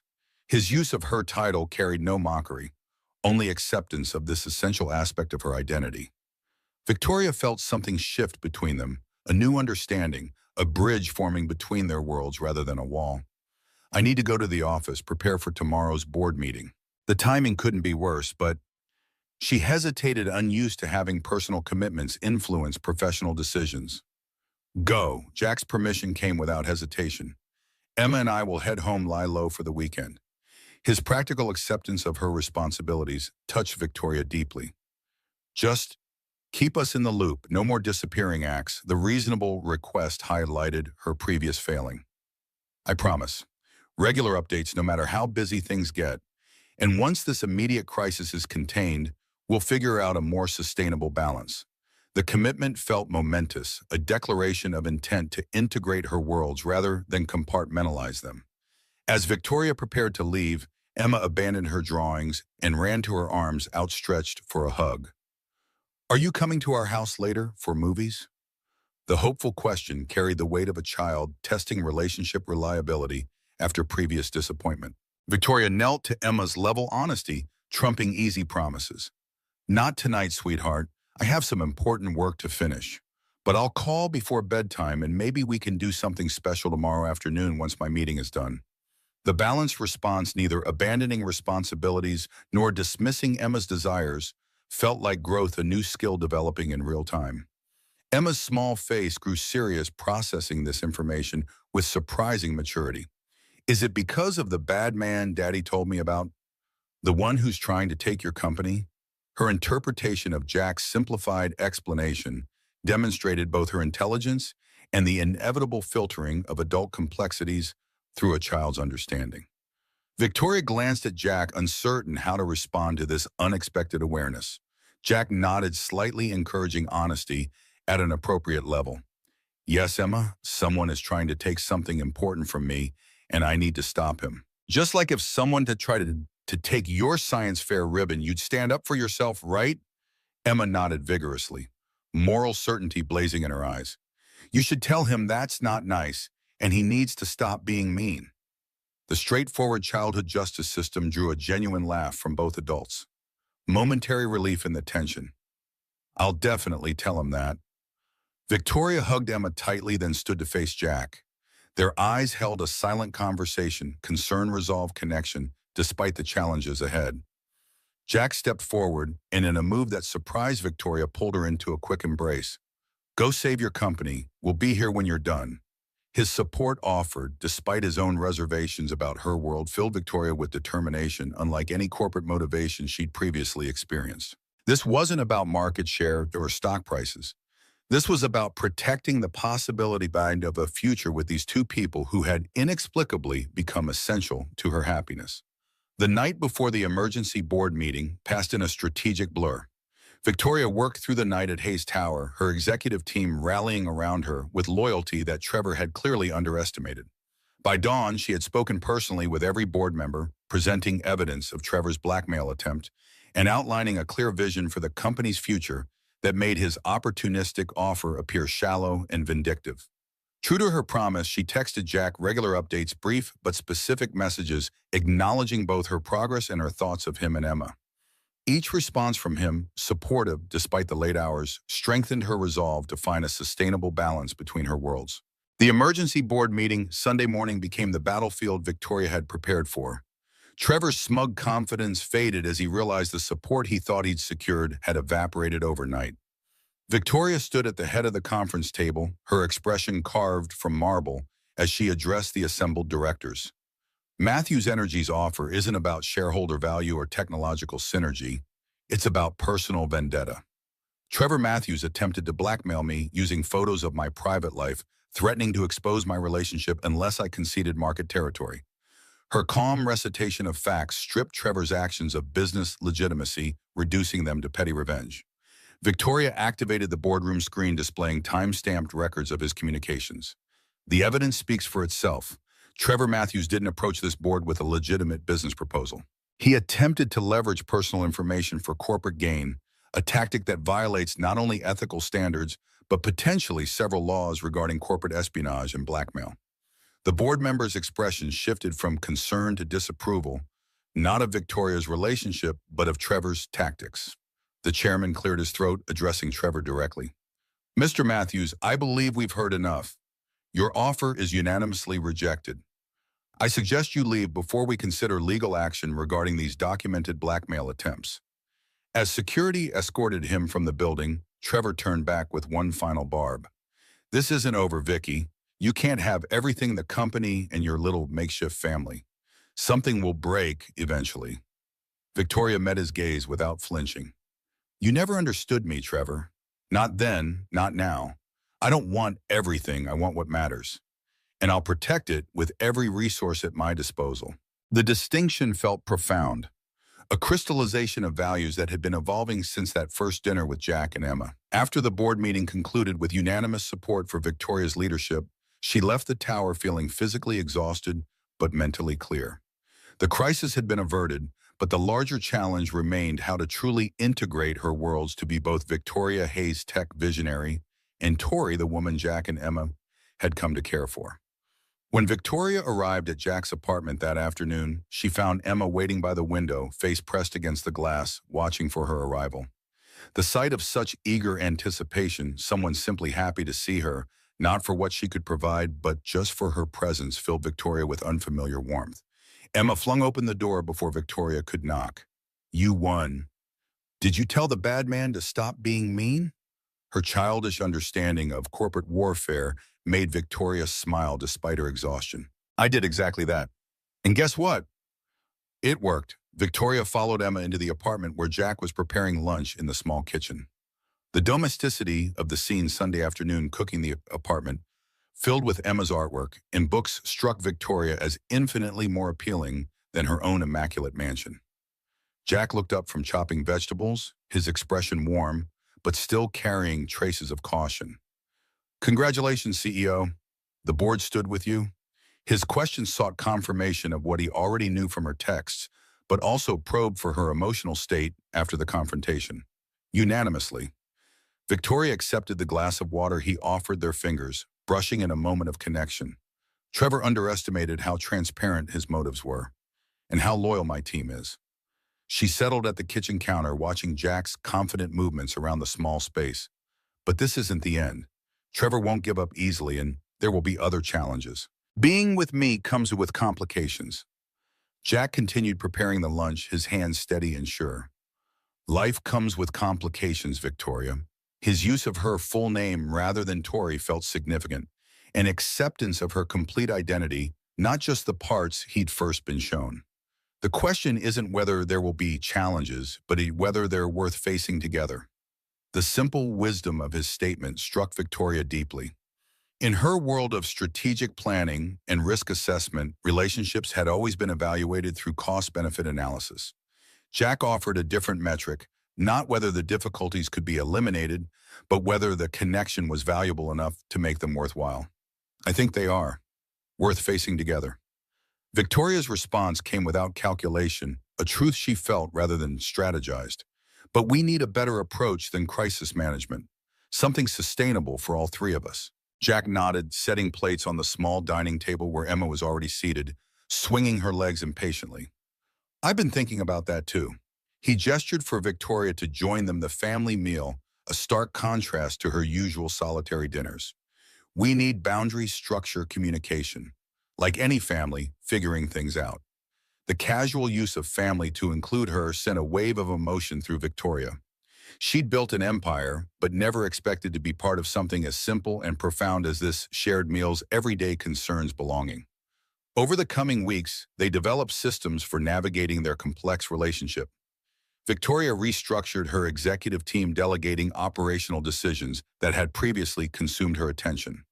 She instituted family hours when her phone was silenced, except for true emergencies, created space for Emma's school events, and maintained regular communication with Jack about schedule changes. Jack, too, made adjustments, accepting enhanced security measures without resentment, adjusting to occasional public recognition, even attending a Hayes Technologies function where he charmed board members with his unpretentious intelligence.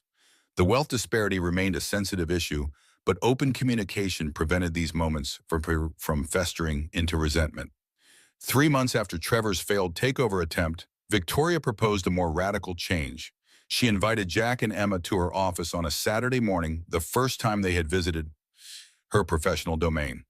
Emma marveled at the floor-to-ceiling windows and executive toys on Victoria's desk, while Jack observed the command center of her empire with quiet assessment. "I've been working on something," Victoria explained, displaying a presentation on her private conference room screen. "It's a restructuring plan for Hayes Technologies leadership." Her nervousness was uncharacteristic, revealing how much their opinion mattered to her. "I'm appointing Megan as Chief Operating Officer while retaining my position as CEO and Chairwoman." Jack studied the organizational chart, immediately grasping the implications. You're creating space, delegating the daily operations while maintaining strategic control.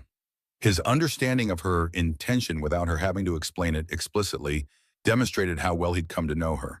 I've been running this company like a one-woman show for too long. Victoria indicated the efficiencies the new structure would create. This isn't just about us, though. That's part of it. It's about building sustainability, institutional strength. The company shouldn't depend entirely on me, and I shouldn't depend entirely on it for my identity. The business press will say, "You're losing focus," Jack observed, not critically but realistically, that your priorities have shifted away from the company. Let them. Victoria's dismissal of potential criticism surprised even herself. 6 months ago, such judgments would have devastated her. Now secure in both her corporate vision and personal choices, she found herself immune to such concerns. I know my value to the company and beyond it. Do you think it's a mistake Jack considered the question seriously, respecting her enough not to offer blind support? I think it's evolution. Growth. He gestured toward Emma, who was spinning in Victoria's executive chair, blissfully unaware of the significant conversation happening nearby. Some things matter more than others. The trick is figuring out which is which. The restructuring announcement generated exactly the business press speculation Jack had predicted. Questions about Victoria's priorities and commitment filled financial news cycles for several days. But the stock held steady, investors remained confident, and the new leadership structure quickly proved its efficiency. Victoria found herself with something she hadn't experienced in years: balanced perspective, time to breathe. 4 months after the restructuring and as spring softened into summer, Victoria invited Jack and Emma to dinner at her home. Not their usual casual visit, but something more formal, more purposeful. The mansion had undergone subtle transformations over the preceding months. Previously showcased formal spaces softened with comfortable furniture walls, once adorned with investment art, now featuring Emma's framed creations, alongside sophisticated pieces, a bedroom converted into a library filled with Jack's beloved classics. Emma raced through rooms she'd come to know well, heading straight for the garden, where Victoria had arranged a special surprise. Jack followed more slowly, noting the changes with quiet appreciation. "You've been busy," he observed, gesturing toward a newly installed reading nook filled with pillows and books at Emma's height. "What's the occasion?" Victoria led him toward the garden, uncharacteristic nervousness evident in her typically confident demeanor. "I wanted to ask you both something important." The formality of her tone caused Jack's eyebrow to rise in question, but he followed without pressing for details. The garden glowed with fairy lights strung through trees, creating a magical atmosphere that drew an audible gasp from Emma. A small table had been set for three, complete with Emma's favorite star-shaped pasta and chocolate cake identical to that first night's dessert. The symbolic recreation of their first meeting wasn't lost on Jack, whose expression softened with recognition. "What's all this for?" Emma twirled beneath the lights, delighted by the transformation of the already beautiful garden into an enchanted space seemingly designed for a child's imagination. Victoria knelt to Emma's level, conscious of including her in this significant moment. "I wanted to ask you and your dad a very important question." Her voice carried uncharacteristic uncertainty, vulnerability, rarely displayed in her corporate life. "The past 6 months have been the happiest of my life because of you two. I never knew what I was missing until that night you both sat at my table at Harvest Restaurant." Jack's expression grew serious as he recognized the gravity of the moment, moving closer to place a supportive hand on Emma's shoulder. Victoria continued, addressing them both equally. "I've been thinking about how much time we spend going back and forth between our homes, how complicated our schedules get, how we're building one life across two spaces." Her carefully prepared speech faltered slightly as emotion threatened her composure. "What I'm trying to ask is, would you consider moving in here, making this your home too?" The question hung in the evening air, more consequential than any merger proposal or acquisition offer Victoria had ever extended. Emma looked to her father, instinctively understanding that while her opinion mattered, this adult decision required his approval. Jack's expression remained unreadable for a moment that stretched Victoria's nerves to breaking point. Then he asked the question that cut to the heart of everything. "Why here? Why not us offering you space in our apartment?" The query wasn't confrontational, but essential, testing whether Victoria truly understood what integration meant, whether her proposal stemmed from genuine desire for shared life or merely convenient absorption of them into her world. Victoria had anticipated this crucial challenge. I considered that. Her honesty acknowledged the validity of his question. But your apartment is near Emma's school, your work, the community you've built. This place is just a house I bought to impress people who never really mattered. She gestured to the mansion behind them. It only started feeling like a home when you two began spending time here. I'm not asking you to join my world. I'm asking if we can build something new together using the resources we all bring. The distinction resonated with Jack, whose expression softened further. And if I said this is too much too soon? His question tested boundaries, exploring Victoria's flexibility rather than rejecting her proposal outright. Then we find another solution, a new place altogether or more time at your apartment, or whatever feels right. Victoria's immediate willingness to adapt to prioritize their comfort over her preference demonstrated growth that didn't escape Jack's notice. I'm not attached to this house, Jack. I'm attached to you and Emma. The space is just details we can figure out together. Emma, who had been following this adult exchange with unusual patience, finally interjected with characteristic directness. Does this mean Tori would be with us every day? No more saying goodbye at night. Her question distilled the proposal to its emotional essence, consistent presence rather than intermittent visits. Victoria nodded, emotion tightening her throat. That's the idea, sweetheart. If you and your dad want that too, the vulnerability of the moment, placing her deepest hopes in the hands of a 6-year-old and the man she'd grown to love, contrasted sharply with the calculated risks of her business world. Emma's face lit with immediate certainty. Yes, we should all live together and be a family. Her enthusiastic endorsement, while heartwarming, didn't distract Victoria from Jack's still thoughtful expression. His decision carried greater complexity, adult concerns about independence, identity, and the power dynamics inherent in their unusual situation. Jack stepped away slightly, creating space for careful consideration. You know what concerns me most about this proposal? His tone remained gentle despite the serious question. Not the wealth difference, not the media attention, not even the practical adjustments. It's that Emma's getting attached to the idea of us as a permanent family, and we haven't actually discussed what that means long term. The observation cut to the heart of unspoken hopes and fears between them. They had carefully navigated the integration of their daily lives, but sidestepped explicit conversations about future commitment. Victoria recognized the crucial juncture they'd reached. No more comfortable ambiguity, no more present-focused pragmatism, without addressing tomorrow's possibilities. You're right, Victoria abandoned prepared statements for raw honesty. I should have started with the more important question.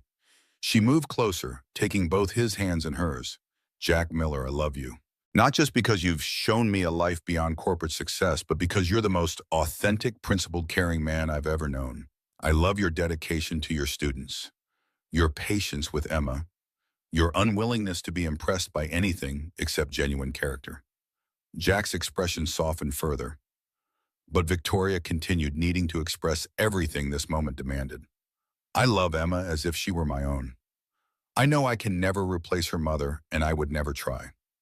But I want to be a consistent, loving presence in her life, not just now, but always. If living together feels too soon, I understand completely. But I want you both to know that for me, this isn't a trial run or a convenience. It's a commitment to building a life together, however that looks. The unvarnished emotions stripped of corporate calculation or strategic phrasing hung between them. Jack studied Victoria's face, seeing beyond the powerful CEO to the woman who had gradually revealed herself over months of shared experiences, challenges, and quiet moments of connection. We've done everything backward, haven't we? Jack's observation carried no judgment, merely amused recognition of their unconventional path. Most people date, say I love you, discuss commitment, then consider living together. We started with family dinners and parenting discussions, navigated media scandals and corporate takeovers, and now we're finally getting to the "what does this mean for our future" conversation. His characterization drew a relieved laugh from Victoria, tension breaking like storm clouds parting. Emma watched this adult exchange with the solemn attention of a child, absorbing important relationship dynamics or unconsciously learning patterns that would shape her own future, understanding of love and commitment. I have conditions. Jack's expression grew serious again, though his hands remained in Victoria's. Not request non-negotiable conditions. His firmness triggered momentary anxiety in Victoria until she recognized the healthy boundary setting of a man who knew his own worth, who wouldn't be subsumed by her wealth or status. Name them. Victoria's immediate acceptance of his terms without defensiveness or negotiation demonstrated her recognition of their equal standing in this relationship despite external power imbalances. Jack listed his requirements with calm certainty. I keep my job. Teaching isn't just what I do, it's who I am. We maintain connections with my community in Brooklyn. Emma needs that grounding. I contribute financially to our household in proportion to my ability, no free rides.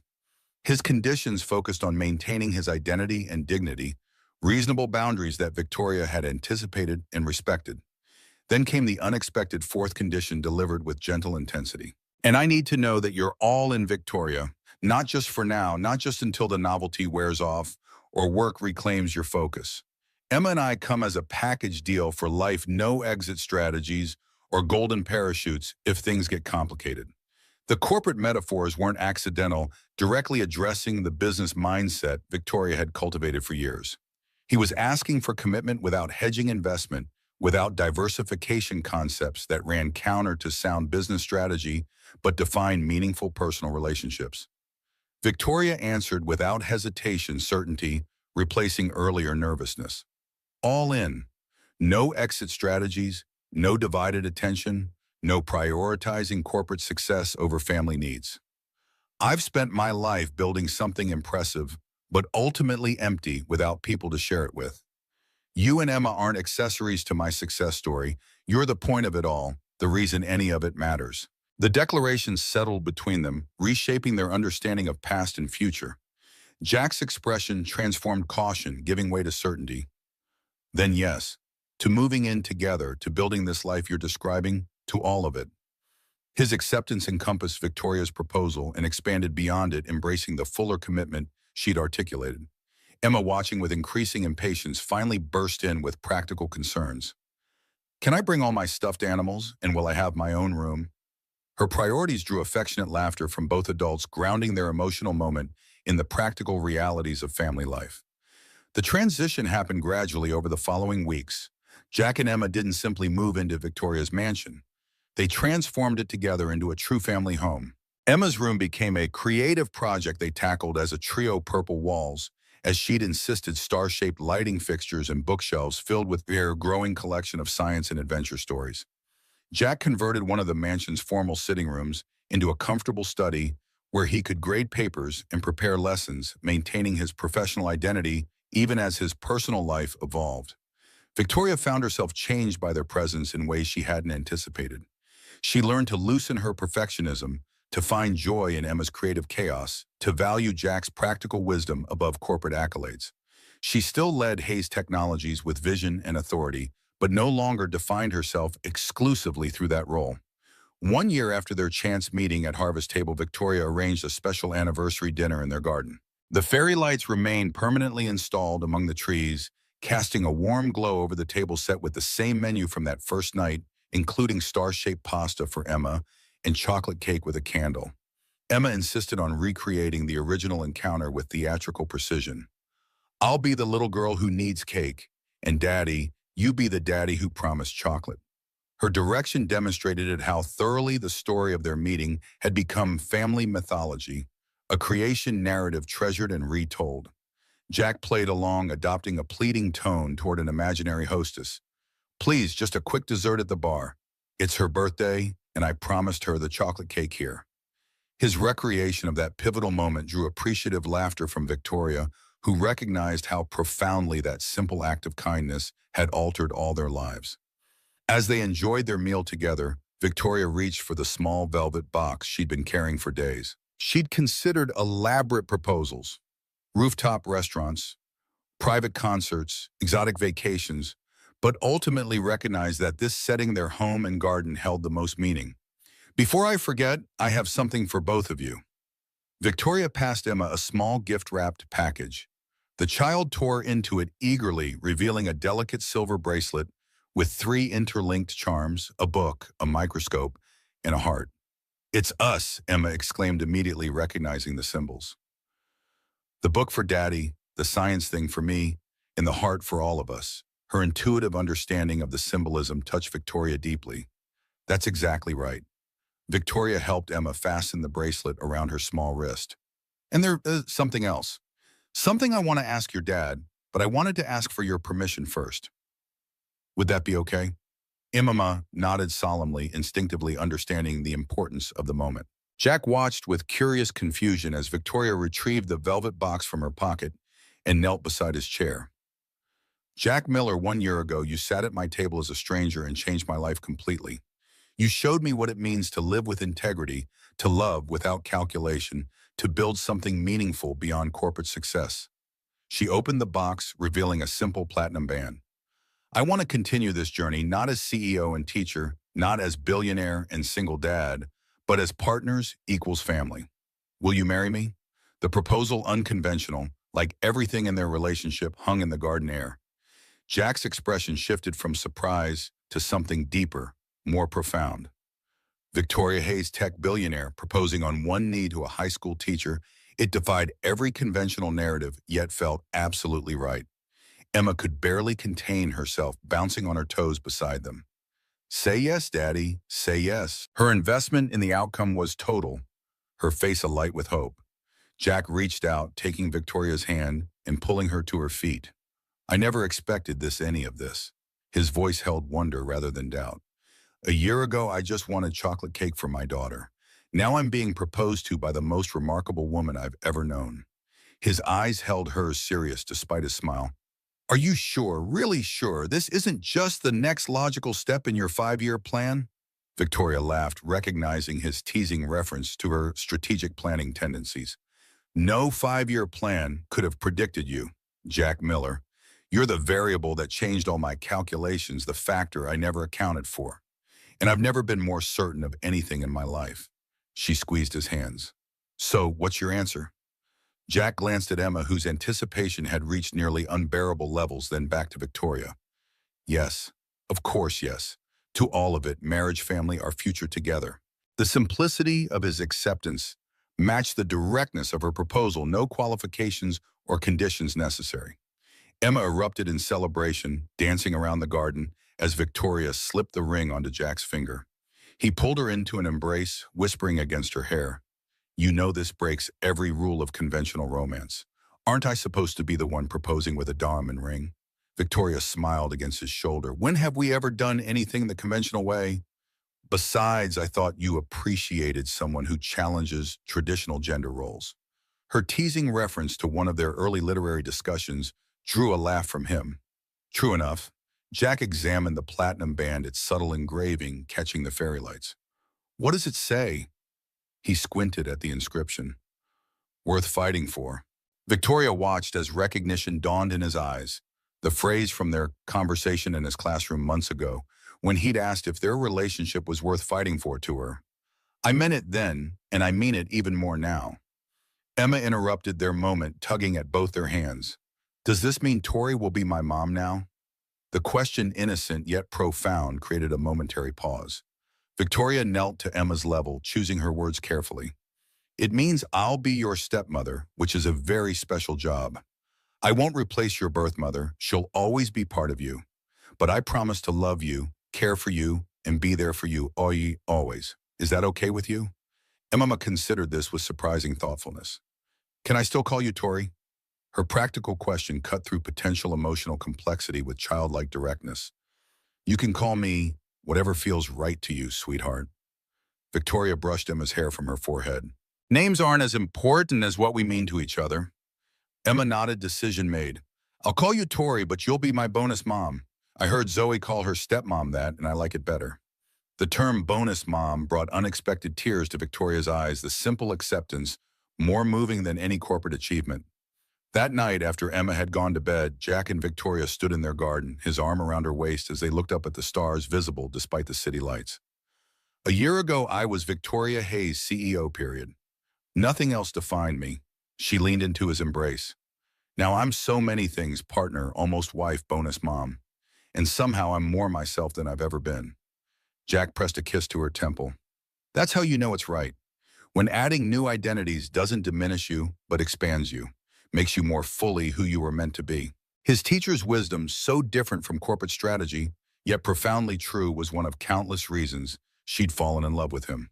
They had many challenges ahead, integrating their lives, completely navigating their different worlds, building something lasting from an unexpected beginning.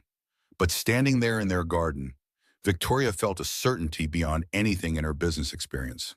The night she was stood up at Harvest Table had seemed like disappointment, embarrassment, wasted time.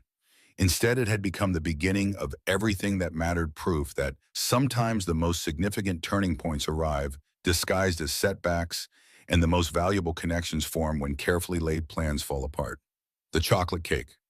The fairy lights, the ring on Jack's finger, Emma's bonus mom declaration, none of it featured in any strategic plan Victoria had ever developed. Yet somehow this unplanned life had become her greatest achievement, this unconventional family, her most valuable asset. As she stood beneath the stars with Jack Victoria Hayes, billionaire CEO, and soon-to-be wife and stepmother, felt something she'd chased but never quite captured in all her years of corporate success, not just accomplishment, but genuine happiness.